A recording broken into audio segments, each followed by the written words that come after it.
Bueno, por supuesto un gusto la invitación y haber ya, digamos, transcurrido el encuentro de ayer, que fue para mí tan interesante, y por supuesto haber salido con cantidad de ideas en la cabeza dando vueltas, quizá también acompañadas por las conversaciones en la cena que se dijeron, pero sobre todo por lo que se discutió acá, que creo que fue muy nutritivo, muy rico, ¿no? Más de un momento conversábamos esta cuestión de un encuentro de estas características en la Argentina no sería posible, creo que tampoco en Paraguay, tampoco en Brasil, ¿no? Porque las condiciones no están dadas, y no solamente por el momento político que se está viviendo en nuestros países, sino porque hay algo de la perspectiva, del punto de vista que a veces es capaz de construirse desde una universidad que esté por fuera de esta situación. Por supuesto, también mucho esto, casi todos, me parece a mí, creo que es así, se lo debemos a Jens y a lo que viene trabajando hace años, acumulando hace años, haciendo un esfuerzo de articulación que muy probablemente entre nosotros no logramos hacer. Y eso es muy interesante, ¿no? Tiene un valor enorme. Bien, entonces, bueno, agradezco muchísimo la invitación y haber compartido ya la jornada de ayer y esta que está comenzando hoy. Retomo también algo que señalaba Jens ayer, ¿no? La idea de tuvimos un momento muy intenso de estar adheridos, de estar en plena situación, tomados por la situación política coyuntural, una coyuntura de América Latina. Creo que hoy estamos ante una nueva posibilidad, que es la posibilidad de pensar qué fue lo que se hizo, ¿no? Uno nunca gusta de desdoblar tanto el momento de la acción del momento del pensamiento, pero evidentemente hay algo de eso, y más todavía cuando algo de lo que se hizo en América Latina, probablemente en un momento como este, que es un momento si no de derrota, sin duda de un intento de desmontaje drástico de lo que se hizo, ¿bien? Probablemente así adquiera mejor figura lo que se hizo. Algo así como, ¿no? La luz que echa el peligro, la amenaza que se cierne sobre lo que se conquistó, finalmente es una luz necesaria para entender mejor qué fue lo que se había conquistado. Ahora se ve mejor qué había sido eso que se hizo, tanto en Brasil como en Paraguay, como en la Argentina. Entonces, a mí me gustaría simplemente en esta presentación, que intento no irme de tiempo, incluso me tomé el atrevimiento, no lo iba a hacer, pero después de lo de ayer, hoy a la mañana me levanté temprano y anoté algunas cosas de otra forma, pero lo mismo voy a hacer sintético. Querría conversar, porque creo que son mis preocupaciones que de alguna manera están volcadas en esos escritos y en esas historietas que yo hacía, el guión que está en la bibliografía, dos viejas palabras, ¿no? Dos viejas palabras, jugando un poco con estas paradojas de lo anacrónico que señalaba ayer también Ivana y lo tomaba de la conversación. Dos viejas palabras que son las palabras revolución, ¿bien? Y la otra palabra lucha de clases. Viejísimas palabras que parecen ya de otro siglo, ¿no? Entonces uno a veces, ¿por qué esas dos palabras, no? Por un lado, la palabra revolución, diría así, ¿no? El intento de poner al kirchnerismo, en el caso argentino por supuesto, ante la prueba de la revolución. Bien, ponerlo ante el brillo deslumbrante de la revolución, poner lo prosaico del kirchnerismo, para pensar en esa relación que fue. Bien. Incluso mucho más allá de intentar decir fue o no fue, porque efectivamente el kirchnerismo, y creo que en buena medida los procesos latinoamericanos, no todos, porque en Venezuela hay una afirmación muy fuerte de la idea de revolución, pero el kirchnerismo jamás se afirmó a sí mismo como revolución. Jamás hizo promesas de revolución. Sería un poco más extremo, y esto para discutir, en el año 2001 en la Argentina nadie hablaba de revolución ya, se había dejado de hablar de revolución. Mientras que en los años 60, 70, incluso 80, el tema de la revolución era un tema acuciante, ya sea porque se la suponía adelante, ya sea porque se la suponía perdida, y por lo tanto se tenía melancolía de lo que se había perdido. En el 2001 ya no se hablaba más de revolución, era una palabra de otro siglo. El kirchnerismo está tomado, ¿no? Tiene como primer connotación fuerte esta de una revolución que parece ser un asunto ya enterrado. Ahora,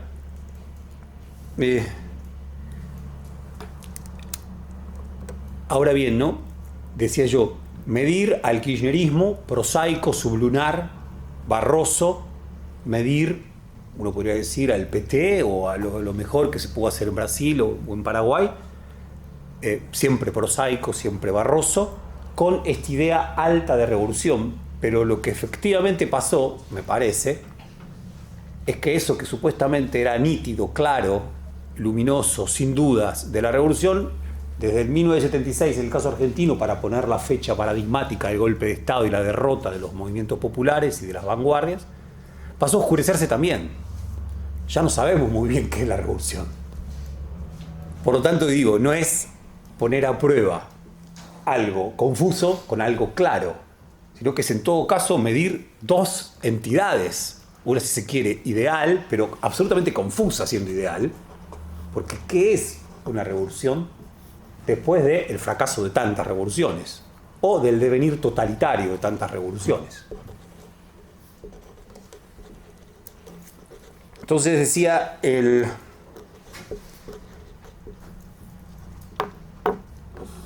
y ahí a mí me interesaba siempre dos cosas bien historicistas. Yo soy historiador, sobre todo soy eso, y soy profesor de historia, y es lo que más me gusta. Con dos obsesiones. Una que es el tema del peronismo y la revolución. Ustedes saben, el peronismo gobernó Argentina en 1945-1955. Termina el peronismo y la discusión que se arma entre los intelectuales es: ¿fue una revolución o no fue una revolución? Lo mismo, el peronismo nunca se había preocupado mucho por hablar de la revolución. O había dicho revolución justicialista, que era como no decir nada. Pero el tema es si fue una revolución o no fue una revolución. Y tomo dos citas porque son paradigmáticas de un gran historiador argentino, un liberal, de inteligencia notable, que es Tulio Alperindongui.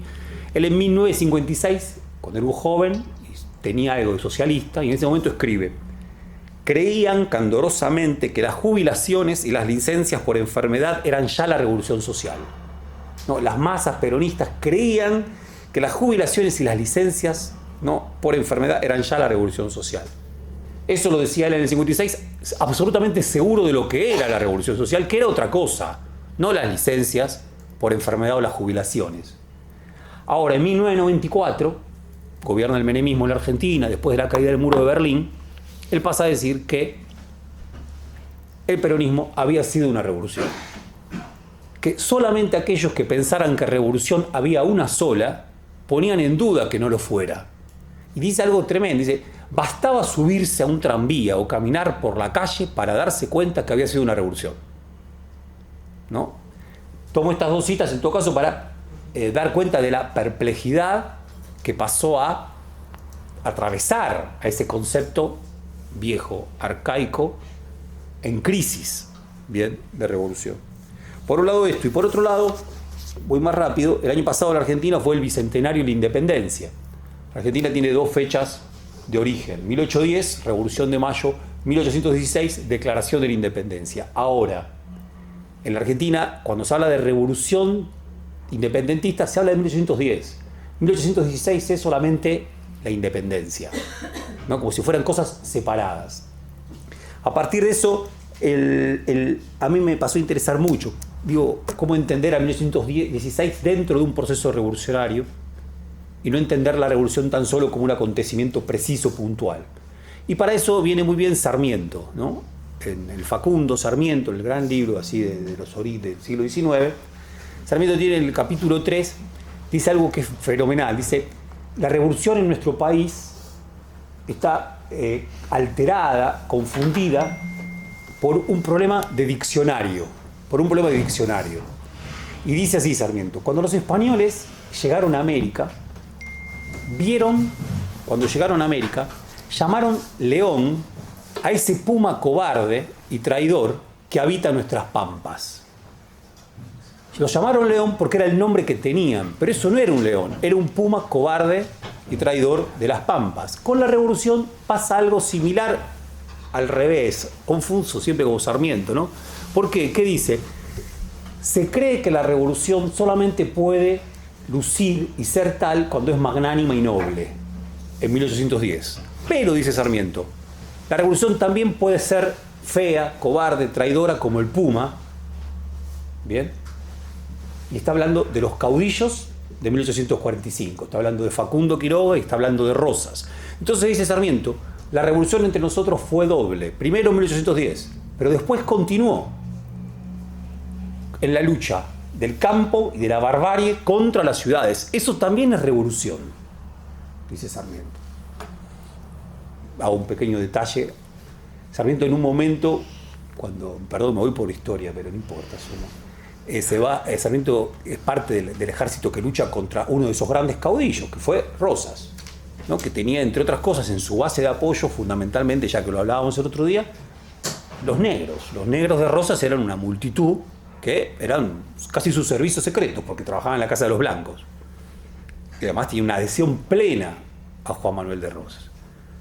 Decía, cuando Sarmiento es parte del ejército que derrota a Rosas, está pasando por una pequeña localidad que es San Nicolás, y observa algo, esa localidad ya se ha sumado a esa fuerza liberadora en contra de Rosas. Entonces él dice, sí, la derrota de Rosas implica la rehabilitación de las clases acomodadas. Estoy citando tal cual. Que a ver, me parece interesantísimo porque si uno no puede más que poner bajo duda, bajo sospecha, que es una revolución, que es una contrarrevolución, es segurísimo.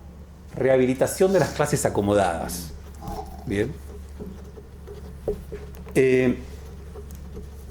Decía entonces, y acá voy a algo que, citaba ayer Alejandro a François Furet, ¿no? Este historiador francés que ha estudiado tanto la Revolución Francesa, pero sin ningún afecto por ella, ¿no? Sin ninguna pasión por ella, ¿no? Y para François Furet, el problema es que la Revolución Francesa, bien, tuvo un largo derrapage, dice él, no sé cómo se dirá bien, que es como una suerte de derrape, desvío, ¿no? El desvío de la Revolución Francesa, el desvío jacobino de la Revolución Francesa, el desvío jacobino que empieza incluso antes del año del terror, con las grandes movilizaciones de mujeres sobre Versalles. Ahí empieza para él el desvío de la Revolución, lo que no le interesa. Yo casi estaría tentado de decir que la Revolución, si pudiéramos encontrar alguna idea de lo que es la Revolución, es el desvío. No el camino de la historia, sino el desvío del camino de la historia, ¿no? Dice Hannah Arendt, y esto también fue algo que dijo Alejandro, dice, los unicornios y las hadas son al parecer más reales que el tesoro perdido de las revoluciones. ¿No? Los unicornios y las hadas, que es una frase que me encanta, ¿no?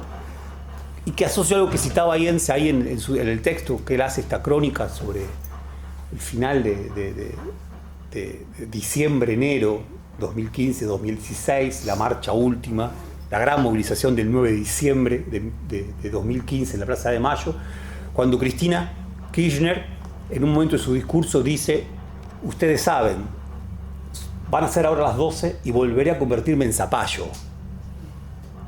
¿No? Hay algo de un periodo que se cierra ese desvío, con enorme conciencia. Es verdad las cosas que dijo de las carteras Louis Vuitton y de todo eso, pero también decía estas cosas, y las sigue diciendo, ¿no? Con una percepción enorme, porque no estaba leyendo a Hannah Arendt, pero estaba pensando lo mismo. Algo que fue casi increíble, inscripto en ninguna necesidad de la historia, porque no era necesario todo lo que se hizo, sino lo necesario es otro y se hace siempre, y sin embargo ahí ocurre.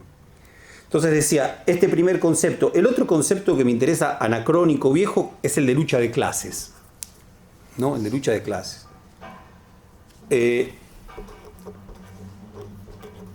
¿Por qué? Porque de alguna manera yo lo que venía pensando, yo diría así, ¿no?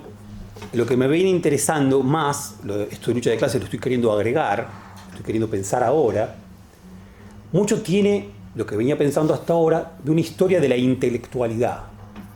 De la intelectualidad que quizá podríamos llamar de manera más amplia de la vanguardia. Pero de una vanguardia que había dejado de ser tal, porque la derrota, y particularmente la derrota del 76, que se empezó a vivir y que se empezó a entender mucho más tarde, ¿no? La derrota es una palabra, o sea, Rodolfo Walsh no usa la palabra derrota, usa solamente derrota militar, no derrota política, no lo piensa como derrota política. Es un poco después, Nicolás Casullo quizás sea uno de los primeros que escribe derrota con la contundencia de esa palabra, no la idea que hay que pensar todo de vuelta. Ahora, el efecto de la derrota es la patrulla perdida y la dispersión. La dispersión. ¿no? La dispersión de todos aquellos que hasta ese entonces habían estado juntos. Bien. Entonces decía, a mí hasta ahora me venía interesando pensar esto. Ahora le quiero colocar como le quiero colocar, ese es mi interés, esta otra tensión que es la de lucha de clases. Voy a hacer rápido lo que estoy pensando, ¿no? Como un borrador, casi un esquema. Disculpe, me hace demasiado cuadrado. A ver, a partir de la charla de lo que comentaba Ivana, tan interesante sobre 2013, esas movilizaciones, salieron los dos temas, ¿no? Los dos espejos argentinos, 2008-2001. En 2008, la sociedad argentina vivió un altísimo momento de movilización, ¿no? Altísimo momento de movilización, que tenía disparador lo que había sido el intento de Cristina Fernández de Kirchner, de su gobierno, de hacer un movimiento en las retenciones a la exportación de la producción agropecuaria. No vamos a entrar en detalles, pero fue eso, ¿no?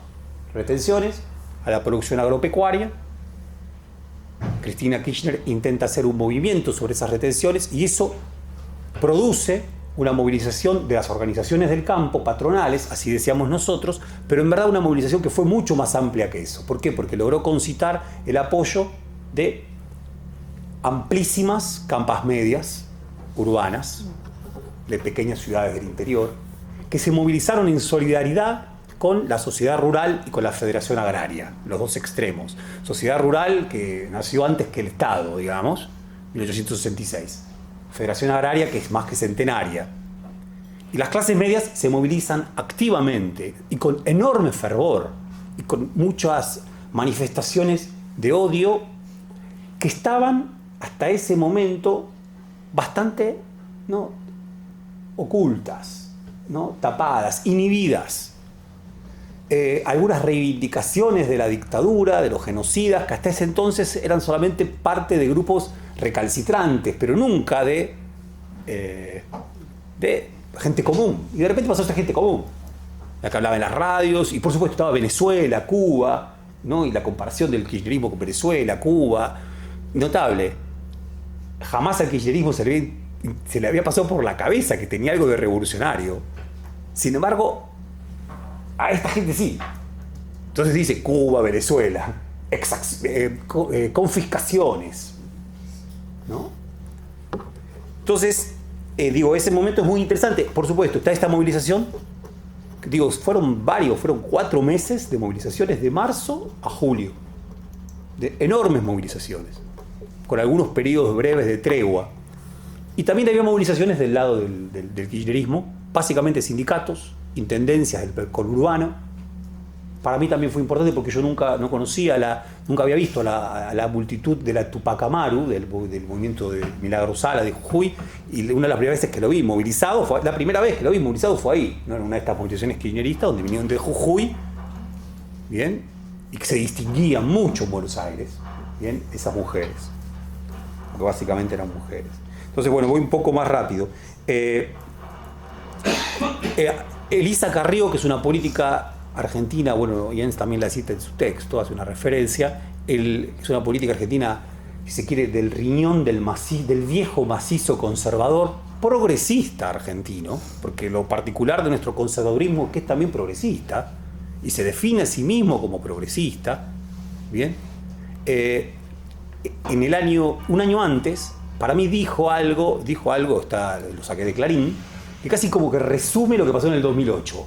Y dice así, y lo dice a propósito del triunfo de Cristina Fernández de Kirchner en las elecciones. Dice así: las clases medias y altas tienen que ser la fuerza de rescate de los sectores más pobres dominados por el clientelismo y la miseria. De vuelta me parece interesante porque habla en términos de clase ella. O sea, a veces quizá antes de que el kirchnerismo hablara en términos de clase, es el enemigo, me convence más llamarlo así que adversario, pero está el problema de cómo lo llamamos, y es incómodo decir, lo digo al enemigo, me siento incómodo diciendo enemigo, pero es él el que habla primero de lucha de clases. Y en todo caso de una misión salvífica, sarmientina, ¿no?, que tienen las clases medias y altas sobre estos pobres dominados por el clientelismo.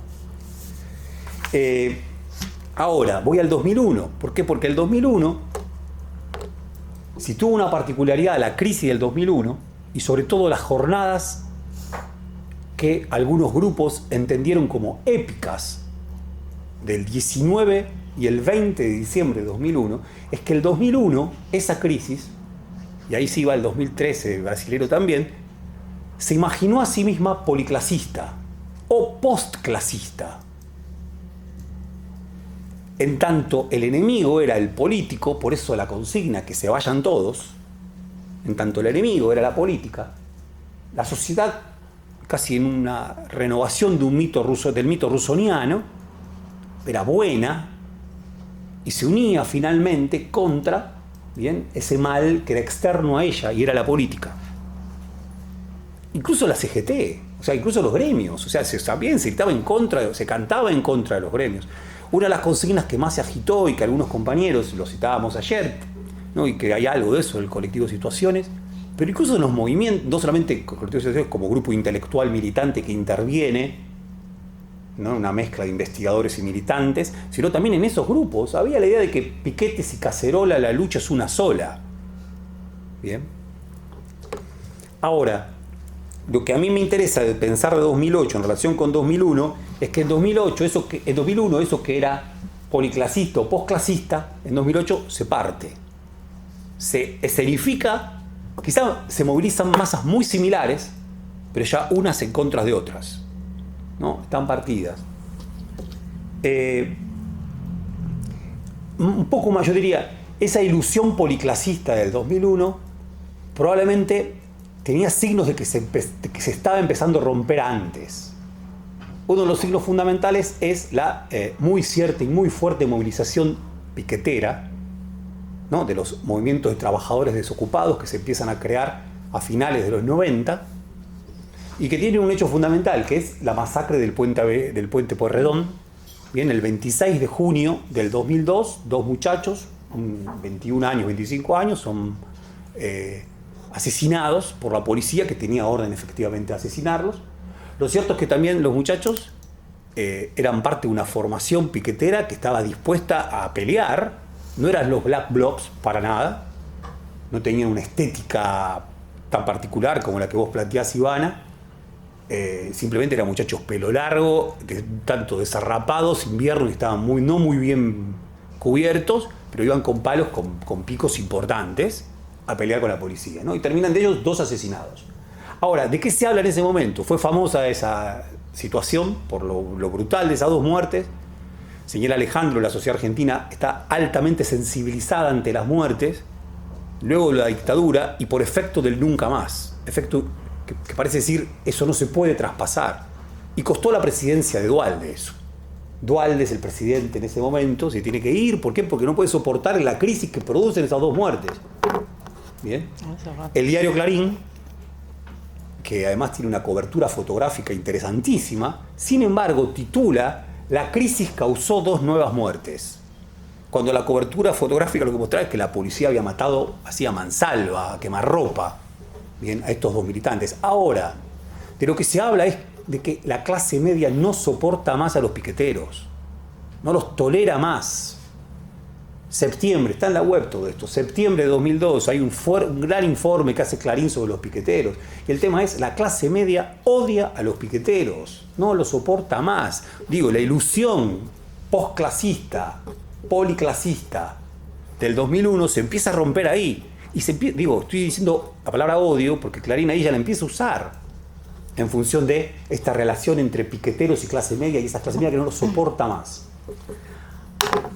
Digo esto, cito ahora a un columnista del diario La Nación, que es el viejo diario argentino creado al final de la Guerra del Paraguay por Mitre, Carlos Pañi, que es como una estrella del periodismo, bueno, un amigo de él, que compartió un programa con él, hoy es el ministro de Hacienda de la Argentina, ¿no es así? Hacienda, ¿no? Nicolás Dujovne.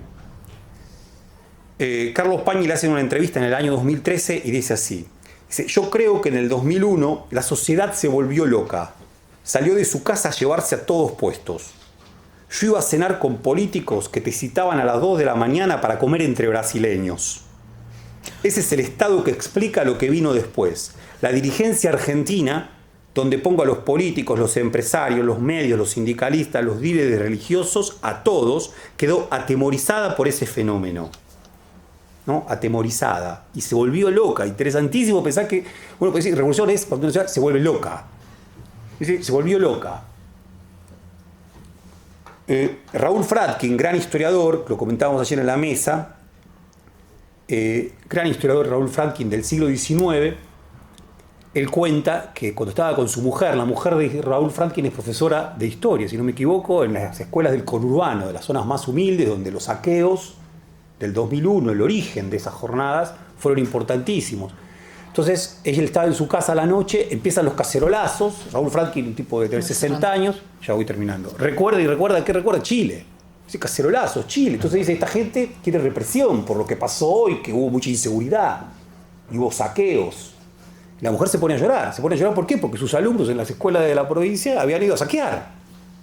Entonces dice, también va a ser la sanción sobre ellos. Y él la consuela, no va a cacerolear. Y escribe un grandísimo texto que se llama Cosecharás tu siembra. Y en ese texto, ahí nomás, Cosecharás tu siembra, está en la web. Él dice, a los saqueos no hay que llamarlos saqueos, hay que llamarlos motines. Motines de hambre, una vieja figura del siglo XVII. Son motines de hambre, no son saqueos. Cuando el Estado no puede garantizar condiciones de reproducción mínima de la vida, se produce esto. Y cuando al mismo tiempo también las clases populares han sido enajenadas de sus medios de producción, no queda más que hacer motines. Dice motines. Y a la vez hace una cosa muy interesante en ese texto, porque se pregunta, lucha de clases. Pero no para hablar del cacerolazo, sino para hablar de lo que pasó en esos saqueos. Y entre otras cosas dice, contra la imagen que construyó la televisión, de que los saqueos fueron una guerra de todos contra todos, donde el supermercadista coreano lloraba frente a las cámaras una y otra vez porque había sido asaltado por las multitudes siempre desvergonzadas, peronistas, etcétera, etcétera. Peronistas no, metí la palabra, lo tenía que meter. Porque en ese momento no se hablaba de peronismo, o parecía que no se hablaba de peronismo. Bueno, ahora voy cerrando, discúlpenme. Entonces él dice, lucha de clases, dice, la imagen primera de esos saqueos fueron grupos de desarrapados, grupos de desposeídos, que se acercaban a grandes supermercados, grandes cadenas de supermercadistas, en Santa Fe, en Rosario, en Mendoza, en Buenos Aires, iban a pedir comida y si no, ante la amenaza del el saqueo. Esos supermercadistas tenían capacidad para resistir, como seguridad privada. Después eso degenera en otra cosa. Pero él dice, es una escena esa de lucha de clases, se lo pregunta. Bien. Resultado de la lucha de clases, si quiere, resultado de la lucha de clases entre preguntas, fue que el gobierno de Duhalde, un peronismo conservador de derecha, sin ningún interés por los derechos humanos, sin ningún interés por los años 70, sin ningún interés por recuperar ninguno de esos hilos ni reparar la trama social dañada, pero sí por garantizar condiciones de gubernamentalidad, el gobierno de Duhalde pone las retenciones. Retiene al campo, primero devalúa la moneda, por tanto le da condiciones ventajosas al campo para la exportación, pero a la vez le coloca retenciones, que primero son de un 10% y rápidamente pasan a ser de un 20%. Lo notable es que el campo patalea, no le gusta nada. De hecho, Duhalde no puede ir a un evento del cual no puede faltar nunca un presidente argentino, que es la inauguración de la exposición de la sociedad rural, donde obviamente estuvo Macri en 2016, donde el kirchnerismo no fue nunca. Duhalde no puede ir en el 2002. Siendo un peronista conservador no puede ir. ¿Por qué? Porque va su ministro de Agricultura y lo chiflan todo el discurso. Ahora, lo aceptan. ¿Por qué lo aceptan? Lo aceptan porque también las clases altas, los dirigentes, como dice Pani, tienen miedo. Están atemorizados por lo que está pasando en la Argentina. La sociedad se volvió loca. Se volvió loca. Y yo me remitiré a esto, ¿no? Porque lo que estoy tratando de hacer yo es quitarle al 2001. Si el 2001 queda tomado por las cacerolas, es solamente un fenómeno de ahorristas indignados que evidentemente estaba destinado a girar hacia la derecha y que hoy el macrismo interpela. Ahora, el 2001 también era lucha social que se venía acumulando desde 1996, donde se producen desde ese momento los piquetes. donde crecen. Hay un libro muy interesante de un muchacho que después pasó a ser kirchnerista, Mariano Pacheco, o cercano al kirchnerismo, y él era parte del movimiento de trabajadores desocupados Almirante Brown, que cuenta que el momento fundamental para ellos fue cuando empieza a gobernar la Alianza en la Argentina, el radicalismo, y como el radicalismo no tiene caudillos en la provincia, y para ellos era un problema enorme administrar los planes sociales, que ya había, eran los planes, eran los planes trabajar, hago un paréntesis, que esto es lo importante. Duhalde pone las retenciones, y lo que hace es, con las retenciones, su argumento es ese, y aparte es así, un Estado que estaba desguazado, que estaba en absoluta deuda, no podía tomar un crédito más, lo que hace con las retenciones es desarrollar un plan que es jefas y jefes de hogar, que son planes mucho más importantes que lo que existía hasta ese entonces, planes sociales muy importantes, que incluso el CELS, ¿no?, un centro importantísimo en la lucha por los derechos humanos en la Argentina, reconoce como un plan mucho más importante y más valioso y más cerca de la idea de derechos que los planes previos, aún faltándole mucho. Plan jefes y jefas de hogar. Decía entonces, este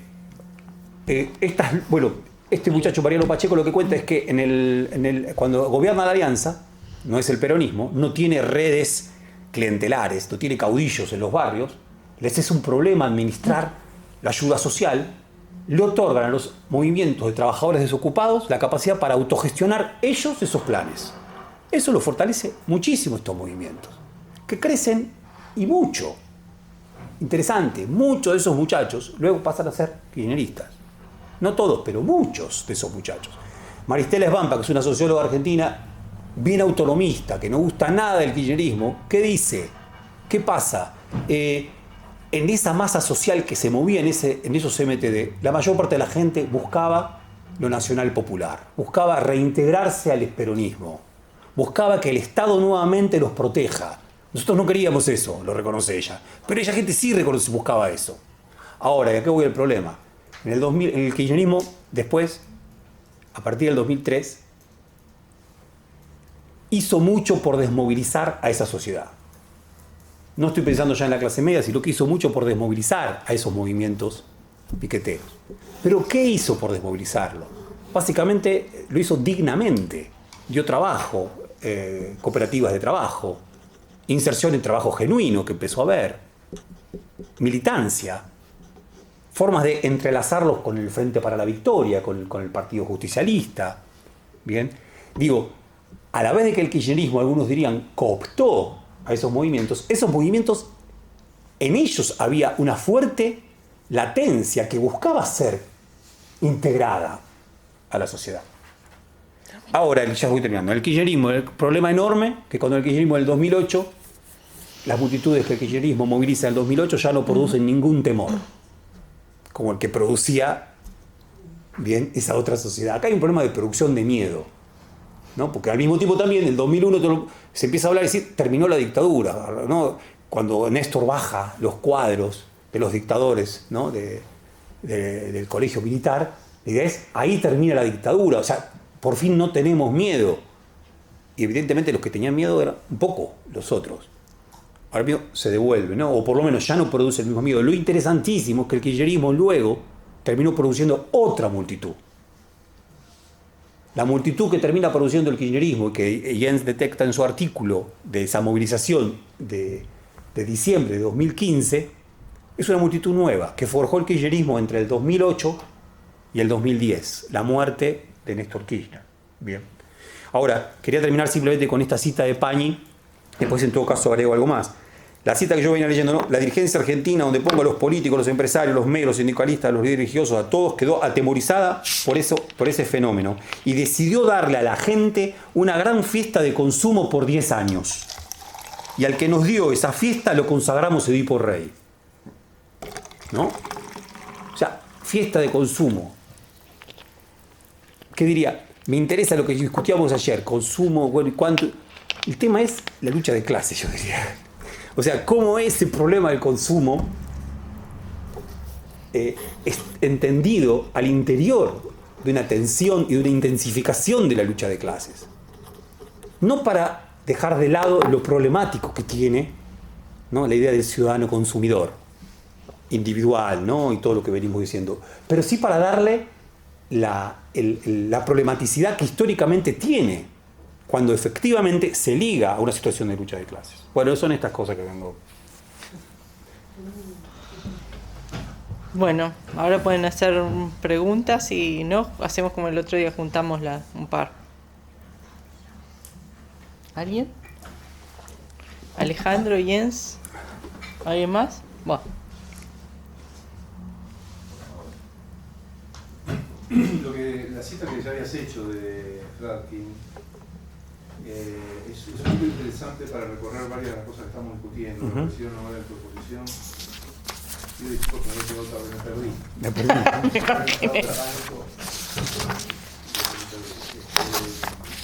Los motines de hambre que dice Fradkin es interesante como intento de asimilar una secuencia histórica, ¿no? Pero aquí hay una clave, porque el hambre no es lo mismo que el consumo. Es decir, el hambre pertenece a la época previa al consumo, cuando se satisface con pan. ¿Vieron cuando se producen los saqueos que la gente se lleva cosas que no corresponderían? Entre comillas. Porque no son motines de hambre. Es decir, en el motín de hambre la gente se satisface con pan. Y el pan se lo puede fabricar en su propia casa. Ahora el pan es un producto. Es decir, el consumo es un régimen de organización de la necesidad. Entonces, en cierto modo, cuando Tony dice eso, hace lo mismo que Fradkin, pero al revés, o sea, desde el otro lado.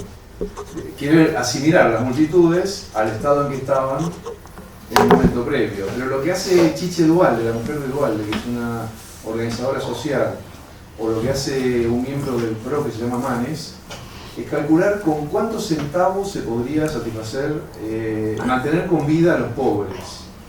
En la crisis del 2001, Chiche Duhalde calculó que era un número decimal, 0,02, no recuerdo cuánto, de soja.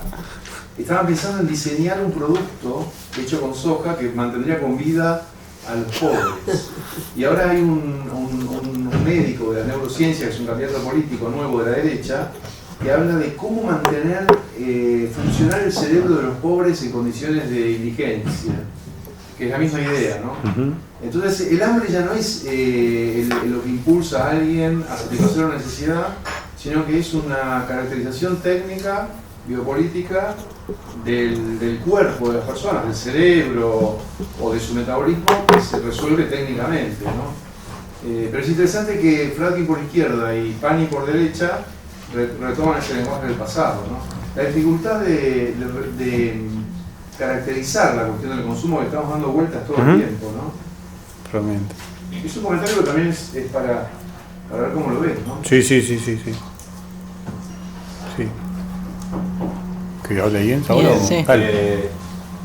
No, quería un poco montarme sobre, me parecía súper interesante la constelación que propusiste entre el texto que estás escribiendo vos sobre, ¿no? No tanto quizás el kirchnerismo, sino su complicada relación con, ¿no? lo que hablabas ahora, digamos, la post-dictadura, que vos no llamás así, pero ¿no? Es el momento de los 80 y 90 de recomposición de algo que ya no se puede autoconcebir en esa clave épica, ¿no? De época del alto ideal, con el libro de Silvia Schwarzberg, Los espantos, que me resultó súper interesante porque lee casi el mismo itinerario de objetos, ¿no? De textos producidos en los últimos 10-15 años, o algunos por lo menos se superponen, pero en clave de en clave ahí sí, ¿no? De post-dictadura.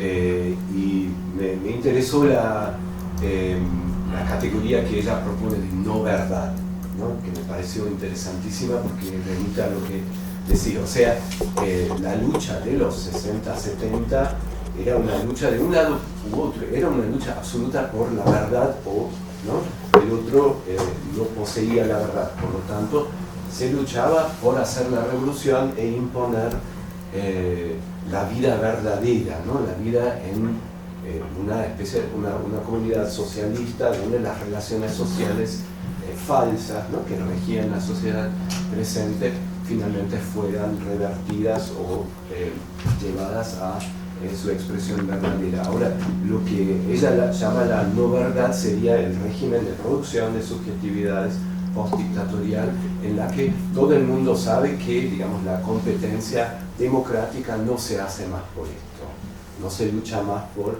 estar en relaciones sociales, políticas verdaderas, sino por aceptando la, ¿no?, provisión de no verdad de todo, es decir, un régimen de necesidad, podríamos decir.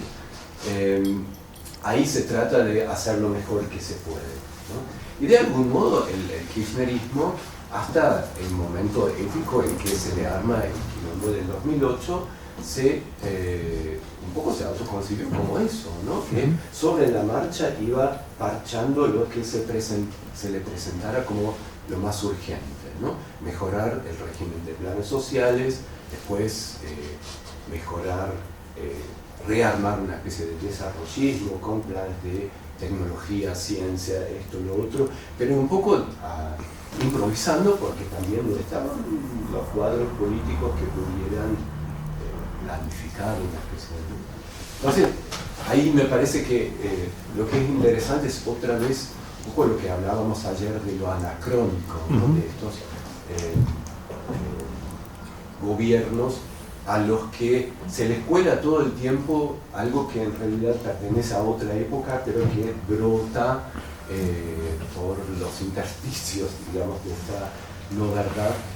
Pero por otro lado, hay algo que quiero agregar, porque me hizo ruido esto de no verdad de Silvia, en relación a un texto que leí recientemente y que me interesó mucho, de Isabel Stengers, que se llama Tiempos catastróficos, que está más bien pensando en la cuestión, ¿no?, de, digamos, vivir en una época, digamos, donde ya sabemos que el cambio climático es verdad, que vivimos en un mundo en que la idea de que la tasa de crecimiento determina el éxito o fracaso de un régimen político es una pura ficción, porque no hay algo que pueda crecer infinitamente. Sabemos esto y sin embargo seguimos políticamente apostando a desarrollismos, esto, lo otro. Es decir, y ahí me parece que tanto en Brasil como en Argentina, incluso las figuras de Cristina y Dilma, como con esas respuestas anti-indígenas, anti-ambientalistas, encarnan un poco esto, ¿no? También una especie de anacronismo hacia atrás, porque todo el tiempo la épica revolucionaria del pasado vuelve como a quedarse en su discurso, pero también hacia adelante, ¿no? Están contemporaneizados con algo que se puede presentar como un horizonte de desafío, digamos, revolucionario. Ahí sí hay una verdad inapelable, ¿no? Ahí, qué sé yo. No te escuché ahí, Guillermo, perdón. Ahí sí. Una verdad inapelable. Inapelable, por más que Trump diga lo contrario, que en 50, 100 años la cosa ya se perdió, ¿no? Hablando, digamos, de nuevos horizontes ontológicos, ¿no?, que reemplaza un poco un horizonte ontológico como hay que cierto marxismo pensaba que por eso ni siquiera hacía falta revolución, porque era inevitable la marcha de la humanidad hacia esa verdad que a título de verdad tarde o temprano iba a conformarse, ¿no? Ahora, digamos, volvieron, ¿no? Por eso hay esas nuevas corrientes filosóficas ¿cómo es? Ontología, objects. Sí, nuevo materialismo. Nuevos materialismos. Ontología orientada a objetos. Eso, claro, ¿no? En fin, armo todo ese conjunje para decir, nada, ¿cómo pensarías tu propia lectura en relación, ¿no?, a esta de Silvia, no verdad, ¿no?, donde hay una especie de ontología histórica muy fuerte. Y en la tuya me parece la relación es mucho más local, ¿no? 80, 90, post 2000, y ahí cómo se reconfiguran adversidades, etc. Sí, yo arranco con los dos, ¿no? Sí. A ver, lo pensaría de esta forma. Para mí también el libro de Silva Schwarzbach, Los espantos, que es parte de la bibliografía de este workshop, por lo menos una parte de él, es un libro notable que salió en el último tiempo. Ahora, el inconveniente que a mí me genera ese libro es que es un libro que tiene mucho que ver con lo que acaba de plantear Jens, con una lengua que no es enteramente mía, o que no sé moverme en ella, es que se saltea, se come enteramente al peronismo y al kirchnerismo. Me tocó presentar el libro de ella en una de las presentaciones que tuvo este año. Silva Schwarzbach es titular de la Cátedra de Estética de la Facultad de Filosofía y Letras, ganó por concurso hace poco tiempo, y hace un libro que es un libro radical, extremo, en lo que propone, en los riesgos, incluso a veces en las faltas de argumentación, que son maravillosas. No argumenta, a veces propone, lanza hipótesis y ya está. Me acuerdo que cuando me tocó presentarlo, jugué con una ¿Quién mató a Rosendo? Es uno de los grandes libros de los años 60 y 70. Lo escribió Rodolfo Walsh, años 69 si no me equivoco. ¿Quién mató a Rosendo? Primeramente fueron crónicas que él fue sacando en el periódico de la CGT de los argentinos. Es una suerte de retrato de la clase obrera que se está radicalizando en la Argentina, ¿no? A través de la familia de los hermanos Villaflor, ¿bien? A finales de los 60, que está rompiendo con la burocracia sindical. Y en un momento determinado muere un militante, ¿no? Revolucionario, que de fondo uno cuando lo lee no era tan así, pero, ¿no? Y otro de sus compañeros, camaradas, militantes, peronistas, revolucionarios, a la hora del entierro dice: durar, dura el borrego, vivir, vive el militante revolucionario. ¿No? Durar o sobrevivir, no es eso, la idea es esa, durar, ¿no? Dura el borrego, vivir, vive el militante revolucionario. Entonces yo le dije a esto, así, le planteé la discusión a partir de este problema, ¿no? ¿Por qué? Porque evidentemente es de una enorme injusticia esa frase. Para mí es de una enorme injusticia, en tanto que es estipular una vida verdadera, y a todos aquellos que vinimos después de esa vida verdadera, que no nos pertenece ya, nunca nos pertenecerá igual, nos queda tan solo la gris y tonta vida del borrego, ¿no? La no verdad de la vida del borrego, que está obligado a mediaciones, a representaciones, a discutir con cuidado, a tener cuidado, ¿no? Y de no ser, ¿no? De no tomar las armas, ¿no? Entonces, hasta ese extremo, ¿no?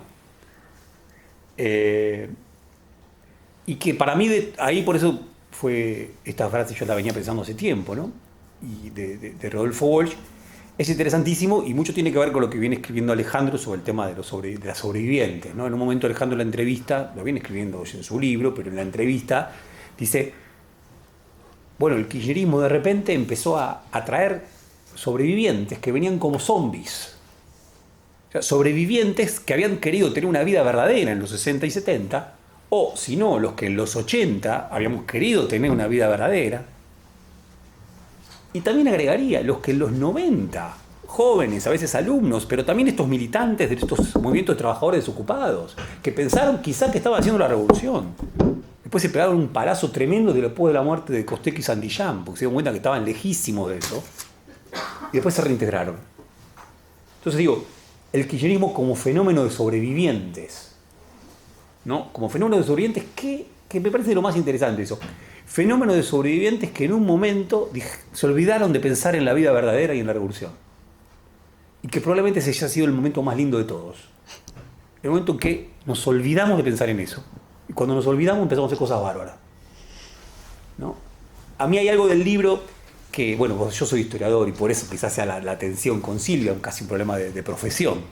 Me interesa mucho más la posibilidad de esa no verdad, entenderla en su...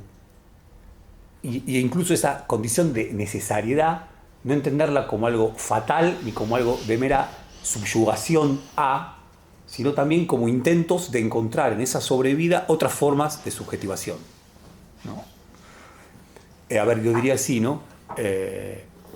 Bueno, el peronismo tiene mucho de esto, evidentemente, ¿no? El peronismo tiene muchísimo de esto. Ahora, me parece,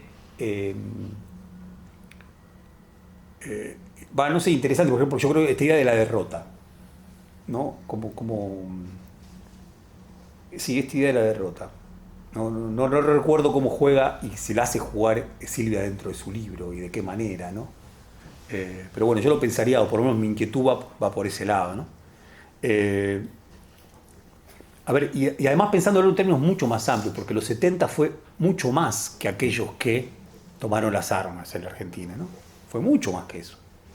Lo que siempre se decía, bueno, Néstor y Cristina eran militantes menores, pero estuvo lleno de militantes menores, que además muchas veces dijeron, no tomamos las armas, vamos por otro lado, y que en algún momento dijeron, el otro día seguía la biografía de uno de estos militantes kirchneristas clásicos, no voy a dar el nombre porque no viene al caso, porque es poco conocido, y el tipo era un militante de la Juventud Peronista Universitaria, y en el 76 se pone una ferretería, y empieza a trabajar en una ferretería, y en el 82 reaparece y se pone una unidad básica, que está con intransigencia, movilización peronista, que es del peronismo de izquierda, mezcladísimo. A ver, la vida no verdadera te obliga a lo confuso, te obliga a transacciones, te obliga a trabajar con muchos límites, también a desarrollar enorme creatividad para poder intervenir, porque ya no intervenís nunca plenamente, sino que lo haces a través de estrategias del débil, ¿no?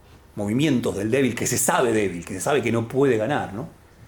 Bueno, a mí eso me parece interesante, ¿no? Y digo esto, pero al mismo tiempo, ¿qué pasó? Que creo que fue el problema.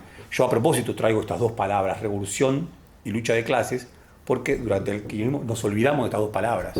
El libro de Silvia Schwartz es genial porque nos tira sobre la cara la vida verdadera, ¿no? Entonces nos vuelve a ese otro problema, ¿no? Nos vuelve a ese otro problema, ¿no? Que en verdad lo tuvimos siempre, es verdad, pero en un punto había algo de la acción que nos obligaba a postergarlo, bien indefinidamente, también casi de la impresión de que no tenía solución. Por un lado esto. Por otro lado, lo que dice Ale, estoy de acuerdo obviamente con lo que estás planteando. Ahora, en relación con lo de Fradkin, que dice motines de hambre, creo que una vez, después resalta más lo de motín, me queda la palabra motín. Lo que me interesa mucho es la idea de lucha de clases como problema. Que ya sacándolo del problema del hambre, que entiendo plenamente lo que estás planteando y es correcto, toda la razón, me interesa el problema de la lucha de clases. Que él ve ahí un enfrentamiento que es notable, ¿no? Cuando se colocan las retenciones, cuando las coloca Duhalde, ¿no? Al-Chourón, que fue el ministro, el presidente de la sociedad rural durante toda la época de Menem fue siempre a la sociedad rural, lo que usa es la palabra que yo usaba recién, son confiscaciones. ¿Qué quiero decir? Había algo de esos saqueos que después se resuelven por una política de Estado, que coloca confiscaciones al campo, en un momento que el campo todavía no tiene precios en alza, pero ya hay algo de las commodities que está apareciendo. Bien, el campo que se ha renovado tecnológicamente en los 90, entra a los pools de siembra, hay un crecimiento del campo que es impresionante. La primera medida de Macri las medidas de Macri primeras es eliminar parcialmente las retenciones con la promesa de que las va a eliminar por completo y devaluar. Ahí, directo. La otra, por supuesto, desarticular plenamente, desarmar la ley de medios audiovisuales y empezar a retroceder en la política de derechos humanos. Son sus políticas. Bien. Ahora, yo sumaré algo más ahí respecto a lo que decías, que es todo lo que hizo el kirchnerismo entre el 2003 y el 2008 ya había empezado a acumular ese odio que aparece en el 2008. Lo de los cuadros de Néstor fue tremendo. Para el macizo conservador, liberal, progresista argentino, que se manifiesta entero en el 2008, haber hecho eso con esos cuadros fue tremendo. Fue imperdonable. El canal Encuentro, aún con lo blanquito que tiene, aún con lo demasiado limpio que tiene, son cosas imperdonables. Porque ofenden. Y ahí hay otro tema que a mí me interesa y que de alguna manera lo tenía acá anotado, que es el Estado argentino en su larga historia, 1880, fue uno, salvo la excepción plebeya del peronismo. Bien.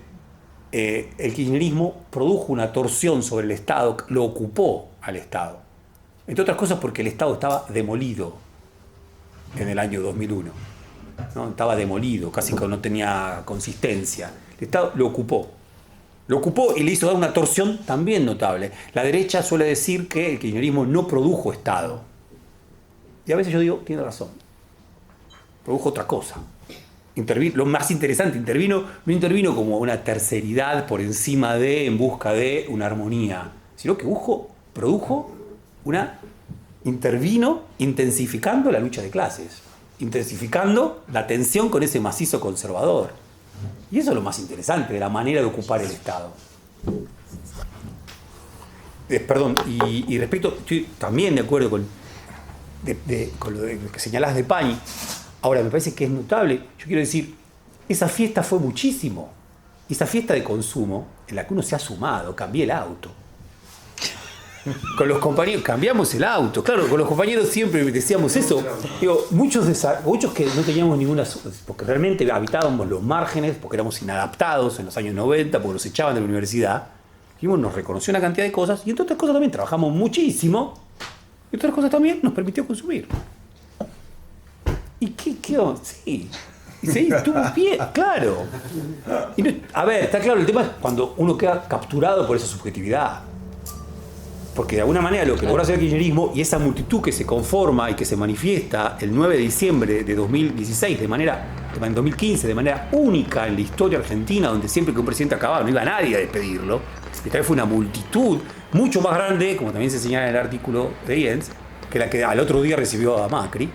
Esa multitud, una multitud que era consumidora, pero a la vez también estaba capturada por otra subjetividad que no solamente era consumidora, que tenía que ver con algo de, ¿cómo decirlo? Otras palabras viejas: responsabilidad, sacrificio, militancia, ¿no? Quizá mayoritariamente de clase media, sin sindicatos, gran problema.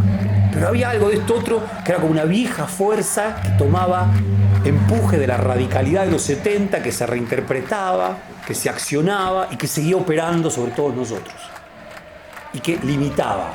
Y que hacía entender incluso cuál era el gran problema de Tulio Alperín Dongi durante los años del peronismo, que durante los años del peronismo en Argentina empieza a haber crisis y se come pan negro, que era un horror. Desde el año 51 hay crisis, pero crisis económica seria. Hay desabastecimiento. Nunca lo de Venezuela ahora, pero había algo así. El problema del Perín y de todos los antiperonistas, y de Borges, era que, aún con crisis, el peronismo no caía. Estaban desesperados. ¿Cómo puede ser? Si el peronismo sobre todo es consumo, no caía. Y porque había algo más que subjetividad consumidora. Había otra cosa. Me parece que el kirchnerismo también hubo esa otra cosa. Que por supuesto, quizás no haya sido lo bueno, fue lo que fue. No, fue lo que fue. Ticio y Ivana. Bueno,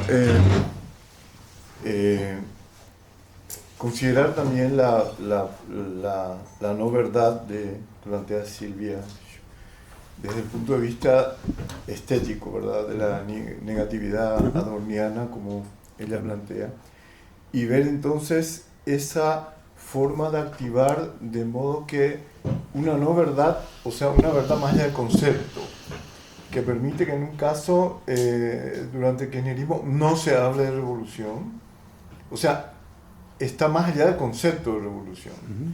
Entonces producen una serie de situaciones y también por otro lado, esa posibilidad de que el consumo sea más que el concepto del consumo, o que la revolución sea más que el concepto de revolución, y que presente esos intersticios de los que hablaba Jens, de su no verdad completa o cerrada que admite su otro, y que muchas veces permite también esa imagen que me pareció preciosa, esa es la sociedad que enloquece, ¿no? Entonces esta loca tiene que ver mucho con la figura shakespeariana del el tiempo que se desquicia, ¿no? Ese desquicio tan citado que permite una serie de emergencias, una serie de reacomodos, y que es imposible plantear como verdad en ese momento, porque está fuera de sí, está desquiciado.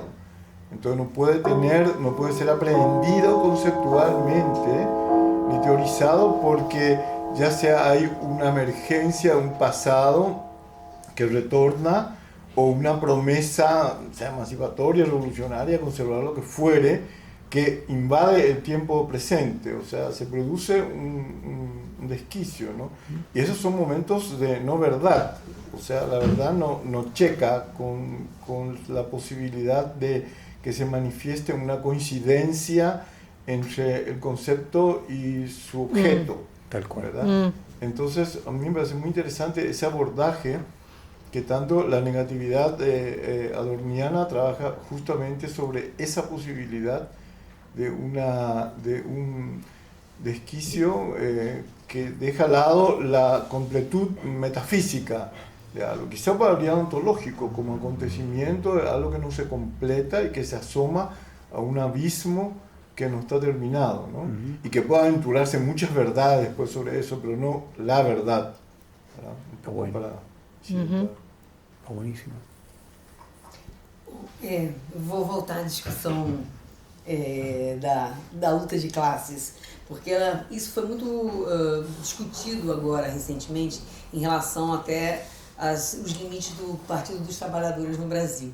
Uma dificuldade muito grande dos partidos dos trabalhadores, do Partido dos Trabalhadores no Brasil, entender quem são os novos trabalhadores do mundo contemporâneo, né? E uma defasagem em relação a isso. Isso foi um problema no Brasil muito grande, porque quem são os trabalhadores hoje de um Partido dos Trabalhadores urbano? Não são mais os grupos que vêm da fábrica, de novo, né? Do Fordismo, do chão de fábrica. Então, a ideia de lutas de classe ainda trabalha muito com uma sobredeterminação econômica de classes muito bem definidas, só que contemporaneamente as classes enlouqueceram. Você tem grupos, né, vindos de determinadas classes sociais que se identificam com o imaginário de outros grupos. Então, essa mobilidade no Brasil, ela construiu, ela é um problema hoje, né? Por exemplo, os saqueiros no Brasil, nós tivemos saqueios agora, saques, recentemente numa greve da polícia no Espírito Santo. E os saques não são saques de comida, foram saques nas lojas de iPhone, computadores, ou seja, os desejos mudaram, né? Então, eu acho que essa é uma discussão importante, a gente pensar até que ponto, né, a questão da sobredeterminação de classes sociais, ela chegou no limite, que é a discussão toda que vem sendo feita desde maio de 68, Foucault, Deleuze, né? Quer dizer, que é importante o conceito de classes e a discussão econômica, mas até que ponto ela não dá conta mais desses desejos, né, digamos, né, desterritorializados que estão para além do sobredeterminismo econômico, porque senão nós vamos continuarmos tão fordistas quanto, né, digamos, né, por exemplo, no caso da presidenta Dilma, toda o ideário do PT no Brasil foi baseado na discussão da redistribuição, obviamente, né, quer dizer, de renda e da questão econômica. A simples redistribuição de renda, a saída desses grupos da miséria e da fome para um conforto econômico, os colocariam pela sua origem de classe, construiriam uma relação de identificação com esses grupos de trabalhadores. Não foi o que aconteceu no Brasil, né? A partir do momento que os grupos acederam economicamente ou saíram do seu grupo social para outro, eles mudaram de ideário, de desejo, né? Então, como a questão da luta de classe não consegue dar conta dessas mobilidades, desses deslocamentos de desejo dos grupos, né? Se a gente for pensar hoje quem é esse trabalhador novo, urbano, são autônomos, são pessoas que nunca tiveram uma relação de trabalho, de novo, né, clássica, ou fordista, que tem é uma outra constituição. Como é que a luta de classes vai dar conta desse trabalhador que não se identifica mais com determinadas classes existentes, né? Então, esse eu acho que é um grande desafio para a esquerda, inclusive, contemporânea. Como dice la maestra, ya que estoy acá, ¿quieren compartir algo? Ahí está. Buena. Sí. Yo no voy a hacer un análisis muy nada. Soy simplemente una maestra, soy maestra, y me tocó trabajar en el momento del saqueo. La escuela en la que yo trabajaba estaba en medio de una villa miseria, como dentro de una favela, y al lado había una gran montaña en la cual todos los supermercados vaciaban todas las noches toda la mercadería que nos servía. Obviamente, desgraciadamente, la mayoría de los chicos que concurrían a la escuela, donde hacían el desayuno y un pedazo de pan con un poco de agua caliente que simulaba ser mate cocido, iban a la noche y trataban de comer de eso que había ahí. Unos años después me casé, vine acá, bueno, unos años después me encontré en pleno gobierno kirchnerista en la marcha del 26 de marzo con una compañera de trabajo. Entonces, hablando de cómo estaba todo, que qué suerte, que el INAH cómo está fortaleciéndose, que todos los grupos cómo se están rearmando, me dice, esto es una revolución, compañera. Porque ese chico que estaba, ¿te acordás de él? Me dijo el nombre de uno de los chicos, que se desmayó, sí. Bueno, ese chico está militando, tuvo la madre la suerte de encontrar un grupo que la ayudó a poder denunciar al padre, que la golpeaba desde los 15 años que estaba con ella, lograron salir de esa situación de emergencia en la que estaban y tiene una red de contención que antes no la tenía. Y me dijo, si esto no es una revolución, ¿qué es? Y para mucha gente que ni siquiera era clase media, esto fue una revolución el kirchnerismo. ¿Cómo no serlo? Pero bueno, quizás evidentemente es como decía Chávez, que cada revolución no es una revolución, sino que se la va reinventando en cada lugar de acuerdo a sus características.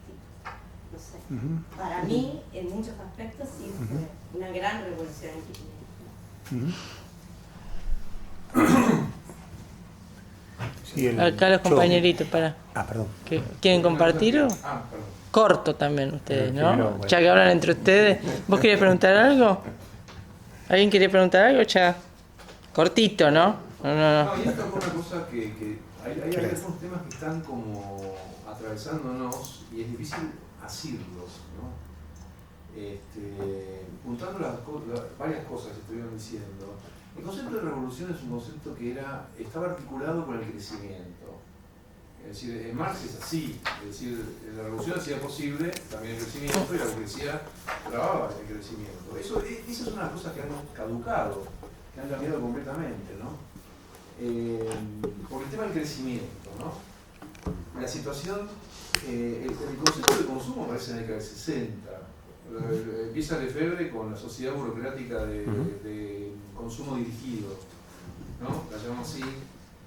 O sea que el peronismo es anterior, es un momento donde se correlaciona más con el New Deal norteamericano, ¿no? Es decir, con una gobernabilidad igualitaria, pero después empieza el consumo como un factor de organización de la sociedad capitalista, de una manera sistematizada. Se incrementa toda una cantidad de cuestiones cualitativas que dan lugar a otro tipo de fenómenos, que es lo que hace que ya no haya hambre, sino demanda de un producto. Y entonces se encuentra esta discusión que fue muy lesiva para el kirchnerismo, para Correa también, para varios de los movimientos latinoamericanos, que mencionaba bien, sobre el problema del crecimiento, ¿no? Entonces, frente a eso hay una mirada rusoniana, que yo decía ayer, esa mirada ingenua. Recordemos que cuando empieza, siendo historiadores, ¿no? Poniéndonos en historiadores, es concomitante la aparición del concepto de consumo con los primeros momentos. Bueno, son neomalthusianos, pero son primeros en esta época de crisis de los recursos. El informe del Club de Roma, contemporáneo de los trabajos de Lefebvre sobre la ciudad y sobre el consumo. O sea que ahí empieza una situación que ahora está desplegada, que es donde gobernar ya no es disciplinar la opresión para producir, sino que es disciplinar la situación de un naufragio. O sea, el nuevo autoritarismo, fíjense cómo aparece en el macrismo, el tema de disciplinar el aire acondicionado, disciplinar el consumo desde un punto de vista ecológico. Los animales que aparecen en los billetes, vieron que cambiaron la moneda, los billetes argentinos cambiaron y de tener la historia pasaron a tener animales. Y eso no ha sido comprendido por muchos, pero ahí hay un acoplamiento al problema de la crisis ambiental, al problema de la limitación de los recursos, al problema ecológico, de la manera torpe y tonta, porque lo podrán hacer, pero que no es un mero capricho, ¿no? Entonces, hay una pregunta para hacerse que es, ¿qué otra cosa puede hacer un gobierno popular latinoamericano que crecer Es decir, la disputa empieza a ser, bueno, yo sigo creciendo, vos resolver los países desarrollados, bueno, ajusten ustedes, que son los principales responsables, pero bueno, ahí aparece China, que está haciendo un desastre. Entonces empieza un escenario donde el concepto de revolución ya no es un concepto afirmativo, porque administrar un naufragio implica otra relación con las esperanzas, con las expectativas, con lo edificante, con la ética. Empieza a ser una situación de necesidad radical, donde bueno, tenemos que bajar la altura del acondicionado porque si no nos morimos todos, o alguna cosa por el estilo. Eso no estaba antes.